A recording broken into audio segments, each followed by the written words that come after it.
founders of Yale were men who wanted to train the next generations of clergy leadership for the New World. The founders of Yale existed in an environment of a new country, trying to establish itself and wanting to have in this new country the kind of moral leadership necessary to set it in its right path. There was a spectrum of views on slavery here at Yale in the early era. There were those who were full-on supporters of slavery, seeing it rooted in the divine and natural order. They saw slavery as necessary for maturing the uncivilized. There were those who also agreed with slavery, but they did not like the inhumane treatment of slaves, and so they wanted a kinder, gentler form of slavery that cared for those even though they were slaves. And then there were the abolitionists who saw slavery as neither rooted in the divine order or the natural order. They wanted all slavery to come to an end. And then there were those who saw abolitionists as the way to go forward, but they saw something beneath slavery, a form of what we would call white supremacy that needed to be addressed, that the abolitionists themselves were not addressing. The colonialists, especially those who were a part of the founding of a place like Yale, understood themselves to be in the midst of a mandate that God had given.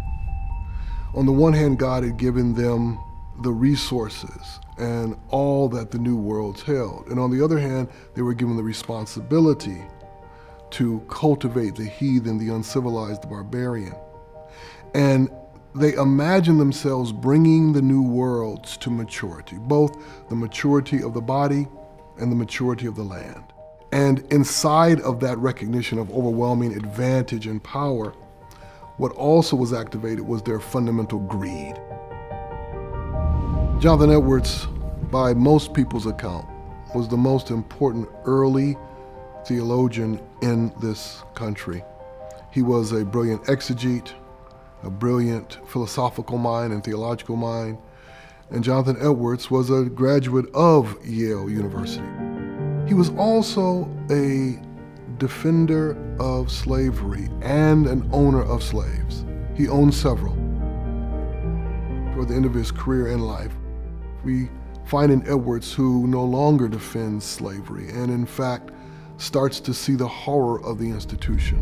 The reason we don't have any portraits or pictures of those many enslaved who helped to build Yale is because they were seen as a part of the very fabric, the very furniture of this institution. And so in that regard, you don't think of those founding objects as something that needs to be remembered or honored.